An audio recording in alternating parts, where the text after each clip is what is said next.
Okay, let's unpack this. We are dedicating this deep dive to, well, what I think is one of the most structurally important earnings reports in recent memory, Hmm. the Goldman Sachs Group, Q4 2025. And the sources we've analyzed, they don't just call this a good quarter, they're framing it as a definitive inflection point.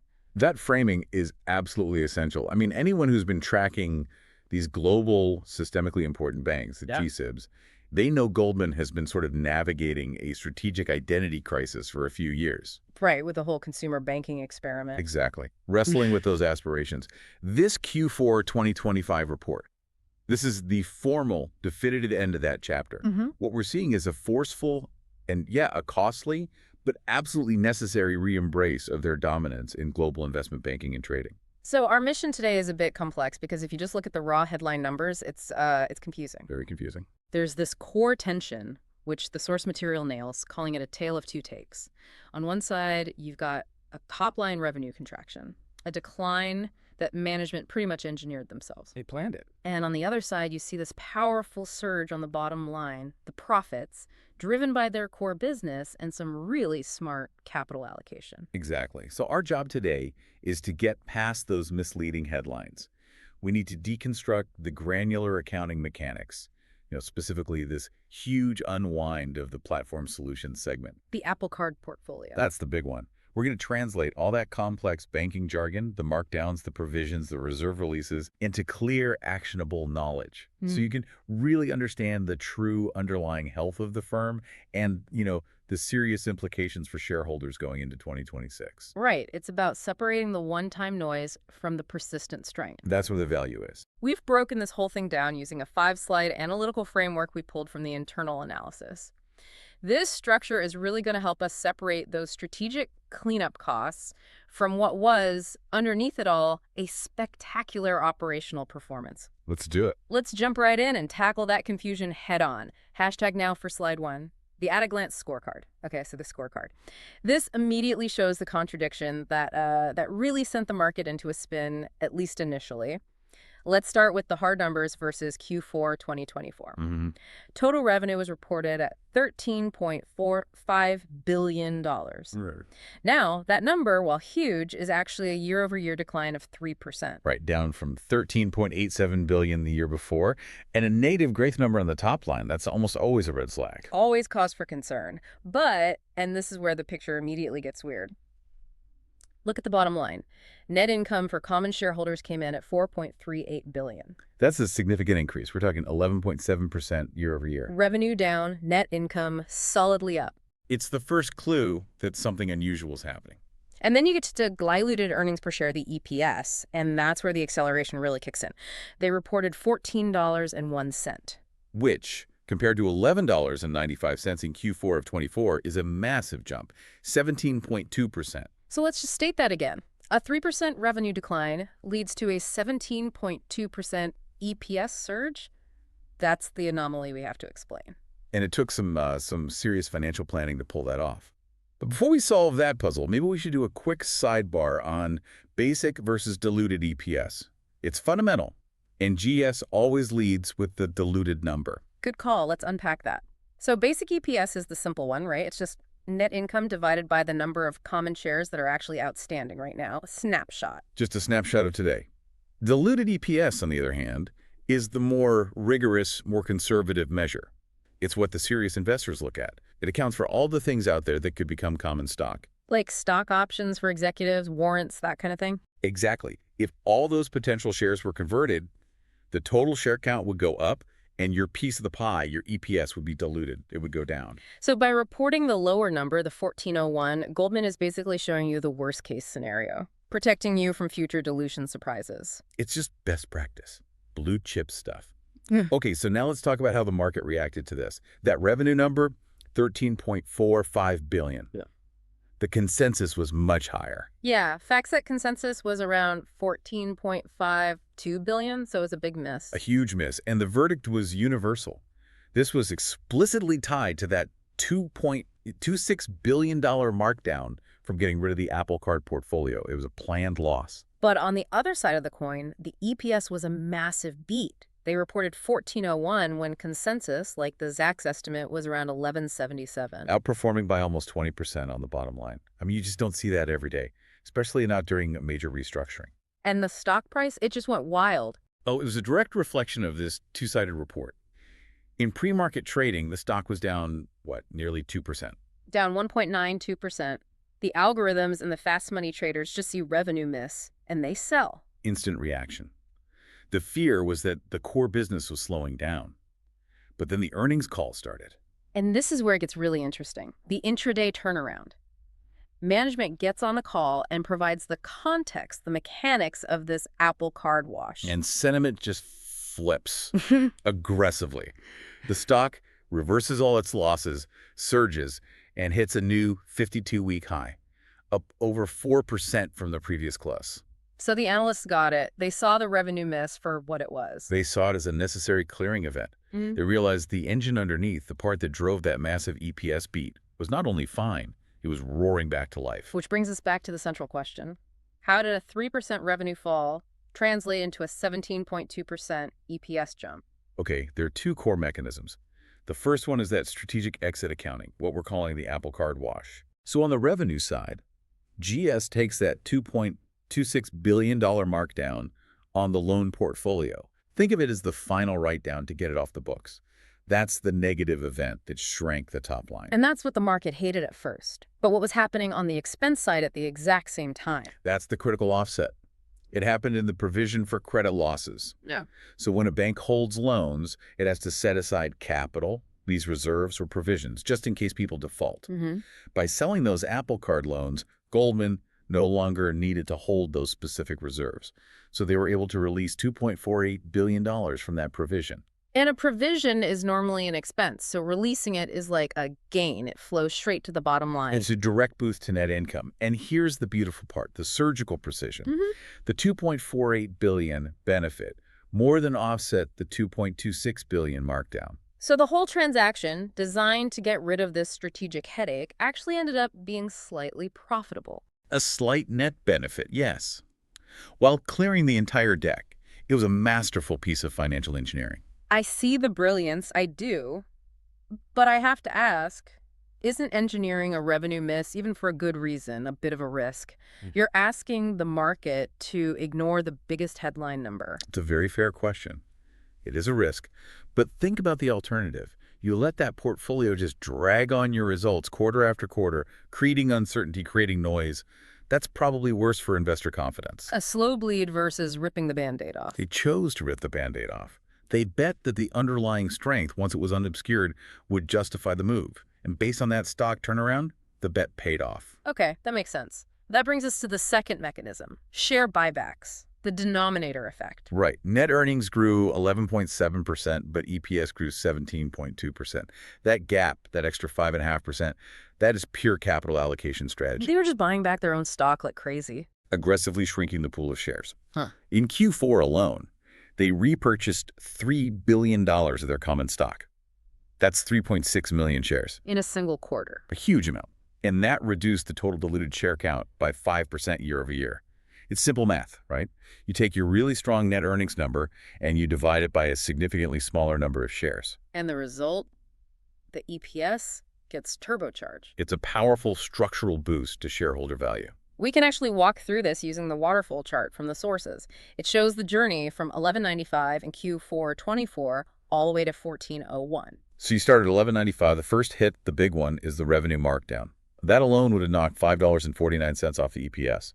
Devastating. But then, boom, the immediate recovery from the reserve release, that added back $6.02. So the net of that entire strategic exit, the whole Apple Card drama, was actually a positive. It added about 53 cents to EPS. Then you layer on top the denominator effect, the buybacks. That gave another 59-cent lift, the capital allocation bonus. And finally, and for the long term, this is the most important piece, the core growth from the actual banking and trading businesses added a final organic 94 cents. And you add it all up, you land right at $14.01. It just completely reframes the quarter. It does. The negative headline was just the cost of admission to get a clean slate. The real story was the core business firing on all cylinders, amplified by smart capital management. All right, that sets the stage perfectly. So now let's look under the hood at the firm's overall health. Hashtag Strike Man. Moving to slide 2, the engine of profitability. Okay, so this slide is all about efficiency. How good are they at converting all that activity into actual profit? And for a bank, the gold standard metric is return on equity, or ROE. And the firm reported an annualized ROE of 16% for the quarter. The full year number was 15%. That seems incredibly healthy, especially with all the restructuring noise. It's a profound validation of the core franchise. To put 16% in context, you have to compare it to the firm's cost of equity. For a bank this big and complex, their cost of capital is probably somewhere around, 10 to 12%. So if your cost is 11% and you're generating a return of 16%, you're creating real economic value. You're beating the market's expectation for your risk. You're crushing it. And to do that, to hit 16% ROE in a quarter with these massive strategic write-offs, it just proves how immensely profitable the investment banking and trading divisions are. It basically justifies the entire pivot back to their core strengths right there. In a single number, yes. Okay, that's the profitability side. What about the expense side, the efficiency ratio? The full year number was 64.4%. Right. So in simple terms, for every dollar of revenue Goldman generated, it costs them about 64 cents in expenses. And you always want that number to be lower. And how does that compare to the year before? It actually deteriorated a bit. It went up. The 2024 ratio was 63.1%. And that increase was driven by an 11% surge in operating expenses. Okay, an 11% jump in expenses, mostly in compensation. That looks like a red flag on discipline, doesn't it? On the surface, yes. But for an investment bank, this is where you have to dig deeper. Their model is fundamentally pay for performance. They don't pay up unless the big deals are closing and the trading desks are printing money. Exactly. The sources are clear that the expense increase was tied directly to improved operating performance in the banking and markets divisions. This 11% jump is basically the cost of a monster bonus year on Wall Street. You have to pay your star deal makers and traders when they deliver. So it's a good problem to have in a way. As long as the performance justifies the pay, yes. But you can be sure investors will be watching that ratio closely in 2026. Got it. There's also a small tailwind from taxes, right? A small but meaningful one. The effective tax rate for the full year dropped to 21.4% from 22.4% in 2024. And that 1% drop just flows directly to the bottom line, boosts net income. It does. It was driven by some benefits from employee share-based awards. It's not a huge operational shift, but it helps. Every little bit counts. So now we have to circle back to the main point of this slide, which is the distortion. You really have to look at these results on a pro forma or non-GAAP basis. This is the centerpiece of the whole story. The official GAAP revenue numbers, the ones that caused that initial stock drop, they were artificially smashed down by that $2.26 billion markdown. And at the same time, the GAAP expenses were artificially made to look better because of the $2.48 billion reserve release. So if you're an analyst who just looks at the top-line GAAP figures, you get a completely wrong picture. What does it look like if you strip those two items out? Well, if you take the reported $13.45 billion in revenue and you add back the $2.26 billion markdown, the pro forma revenue of the core business is closer to $15.71 billion. That's a totally different story. That's a story of strength, not weakness. A vastly different headline. Yeah. And when you net the whole transaction out, the $2.48 billion benefit minus the $2.26 billion loss, you get that net pre-tax benefit of about $220 million. The clean break. That's the proof of the clean break. They took the optical hit on revenue, but made sure the bottom line was protected, even slightly enhanced. And that allowed the spectacular strength of the institutional business to shine through and drive that EPS beat. Okay, that makes perfect sense. Yep. So now that we understand the accounting, let's get to the fun part, where the actual money was made. Hashtag moving to slide 3. The engine room business segment performance. This is where the results of that strategic pivot just jump off the page. The performance gap between the business segments is, it's stark. It really is. Let's start with the powerhouse, segment 1. Global Banking and Markets, or GBNM. This is the traditional heart of Goldman Sachs, the absolute engine of profit in Q4. The revenues here were $10.41 billion, a 22% increase compared to Q4 of 24. I mean, that kind of growth in your core institutional business is just phenomenal. It's market leading.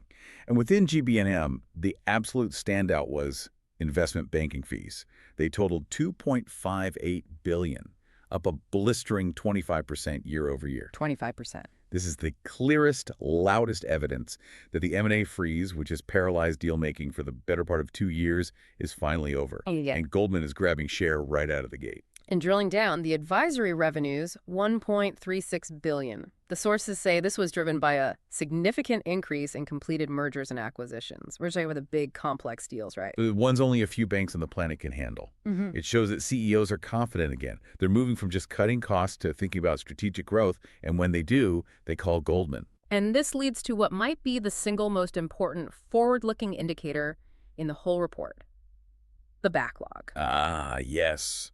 The investment banking fees backlog increased compared to the end of Q3. That's fantastic news. So what exactly is the backlog for our listeners? Think of it as a pipeline of future revenue. It's deals where Goldman has the signed contract to be the advisor, but the deal hasn't closed yet, so they haven't been paid the fee. So a growing backlog is a promise of future income. It signals sustained momentum into Q1 and Q2 of 2026. They're not just telling us they had a great quarter. They're telegraphing that the next few are looking great too. We also saw strength in underwriting, right? Equity and debt. Both up year over year. Companies are comfortable tapping the markets again for capital. The whole capital markets ecosystem is coming back to life. Okay, now let's turn to the trading arm. FICC, fixed income, currency, and commodities. FICC put up a very solid $3.11 billion, up 12%. Yeah. And what's interesting here are the specific drivers. What were they? Strong performance in 2 areas: interest rate products and commodities. This tells you that volatility around central bank policy and geopolitical tensions created a ton of trading opportunities. When markets are moving, their clients need complex hedging, and that's where Goldman makes its money. And that was offset a bit by currencies and credit. A little bit, yes. But overall, a very healthy contribution from the FICC desk. And finally, within this segment, we have equities, $4.31 billion, up a stellar 25% year over year. Just an absolute monster quarter. The equities division was spectacular, and it was fueled by 2 main things. First, equities financing, which brought in over $2 billion. This is all about prime financing revenues. Can you explain prime financing? Sure. It's basically the business of lending money and securities to hedge funds and other big clients so they can run their strategies. Yeah. Leveraging up, shorting stocks, that sort of thing. So when hedge funds are active and using a lot of leverage, Goldman's prime financing revenues spike. And a 25% jump tells you their institutional clients were very, very active in Q4. The other half was equities intermediation, driven by derivatives. Again, high volumes there are a sign of sophisticated institutional activity. The whole segment was just firing on all cylinders. so global banking and markets is back in the driver's seat, no question. Now let's talk about segment 2, asset and wealth management. We're calling this the steady anchor. And that's the perfect description. This is the strategic future of the firm, their move towards durable, recurring, fee-based revenue. It's the ballast against the volatility of trading. Net revenues were $4.72 billion, pretty much flat year over year, but up 7% from Q3, so there's progress. And the most important number here for the long-term story is management and other fees, $3.09 billion. That number grew because their assets under supervision, or AUS, grew. Right, so as their clients' money grows, whether from new assets or the market going up, Goldman gets a steady, predictable fee. That's the stability metric. It confirms the long-term health of their wealth management franchise. But there was a drag in this segment, right? The investments subsegment. There was. Revenues there were significantly lower because of some net losses on their own public equity investments and lower gains from private equity. So it's an important distinction. The management fees are stable, but the investment returns on their own capital can still be volatile. Exactly. It shows why the shift to fee-based revenue is so important for them strategically. Okay, and that brings us to the last one, segment 3, platform solutions, the strategic exit. Not much to say here that we haven't covered. Net revenues were a negative $1.68 billion. A number that's completely distorted by that $2.26 billion markdown on the credit card portfolio. The story here is just about winding it down. It's the cost of clearing the decks. We expect this segment to just shrink into irrelevance as we go through 2026. So the picture is now crystal clear. The core is strong, the anchor is steady, and the failed experiment is being cleanly disposed of. A clean structural narrative, which has to be built on a rock-solid foundation. Right. So let's turn from the income statement to the balance sheet. Hashtag tag, moving to slide 4. Financial strength and shareholder rewards. Okay, for a bank to do what Goldman just did, it needs to prove its balance sheet is a fortress, and this slide really confirms that. The health is indisputable. Total assets ended the year at 1.81 trillion, up from 1.68 trillion. But for long-term investors, the real story is the growth in book value per common share. That figure grew to $357.60. A solid 6.2% increase for the full year. That's direct wealth creation for shareholders. A rising book value is the fundamental anchor for long-term stock appreciation. Absolutely, and their liquidity is also robust. They averaged $479 billion in global core liquid assets in Q4. That is an enormous safety buffer against any market stress. And then there are the capital ratios, the ultimate safety net. The standardized CET1 ratio is 14.4%. And for anyone who doesn't follow this closely, that 14.4% is significantly above the regulatory minimums, which for a bank like Goldman is probably around 10 or 11%. So that surplus, it's not just about safety, is it? It's about flexibility. It is the source of their strategic flexibility. It's what gives them the regulatory green light to be so aggressive with their capital return strategy. And this is where that balance sheet strength directly translates into cash in investors' pockets. Let's talk dividends first. The dividend action was the clearest signal of management's confidence. The board approved an increase in the quarterly dividend to $4.50 a share. That's up from $4, a 12.5% increase. That is a statement. That's not a small adjustment. No, it's a huge vote of confidence. It tells the market that management believes the current high level of earnings is sustainable. But the real firepower came from the buybacks. That's where they really accelerated things. They used that capital surplus to repurchase $3 billion worth of shares in Q4 alone. For the full year, it was $12.36 billion. And I want to focus on the price they paid in Q4. The average cost was $822.33 per share. That's way higher than their full-year average. That is management voting with their wallet. To accelerate buybacks as the stock price is rising shows an incredible degree of conviction. They clearly believe the stock is undervalued even at those levels compared to the future earnings they see coming from that massive M&A backlog. But isn't there a risk there? Buying back high, what if the stock drops? It's always a tension. It's a valid concern. But with a CET1 ratio of 14.4%, they have the flexibility to take that risk. Yeah. Their view seems to be that the guaranteed mathematical boost to future EPS from a lower share count outweighs the price risk, especially with the visibility they have. And the numbers are just staggering. Total capital returned in 2025, $16.78 billion. Their total net earnings for the year were $17.18 billion. They returned almost 100% of their profits to shareholders. It's an intensely shareholder-friendly policy. And again, that 5% reduction in the share count is now a permanent tailwind that will automatically juice EPS growth in 2026. So the firm is safe, it's overcapitalized, and it's showing extreme confidence by giving almost everything back to shareholders. This all builds up to the final slide, the road ahead. Hashtag moving to slide 5. The road ahead management's outlook and key takeaways. So if Q4 was about cleaning up the past, this slide is about defining the future. What's management's outlook telling us? The single most critical forward-looking statement we found was about investment banking momentum. They explicitly said the investment banking fees backlog increased significantly compared with the end of 2024. That's the ballgame right there. A significantly increased backlog. That tells you the M&A surge in Q4 wasn't a one-off, it's a structural shift.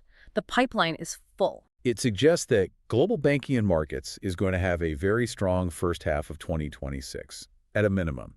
The firm is now perfectly positioned to capitalize on this nascent M&A supercycle without any drag from the consumer business. Which brings us to strategic clarity. The Apple Card deal is done. They have, as we said, cleared the decks. The market hated that consumer experiment. It created risk and uncertainty. Now the story is clean. It's simple. It's focused on their two core franchises. They are leaning into their competitive moat as the world's premier institutional bank. And they're maintaining operational discipline, insisting that higher pay is tied directly to performance. Which is the message the market wants to hear. Okay, so let's synthesize all this into 3 core takeaways for you, the listener. Let's do it. Takeaway 1, the clean break quarter. Goldman absorbed that massive $2.26 billion revenue hit, but used its balance sheet strength, that reserve release, to completely shield the bottom line. They turn a crisis into a strategic win. Takeaway 2, the return of the deal maker. The Global Banking and Markets Division is thriving. A 25% jump in banking fees and a growing deal backlog positions them perfectly to capitalize on the M&A boom. This is their core strength. And takeaway 3, resilient profitability and shareholder rewards. That 16% ROE proves the franchise is incredibly profitable, and the 12.5% dividend hike plus the aggressive buybacks are accelerating value back to shareholders. So the final narrative synthesis for Q4 2025 is definitive. This quarter was a testament to their operational resilience and, frankly, their strategic courage. They executed a difficult exit flawlessly while delivering a huge earnings beat driven by organic growth in their core businesses. The story officially shifts from restructuring to acceleration.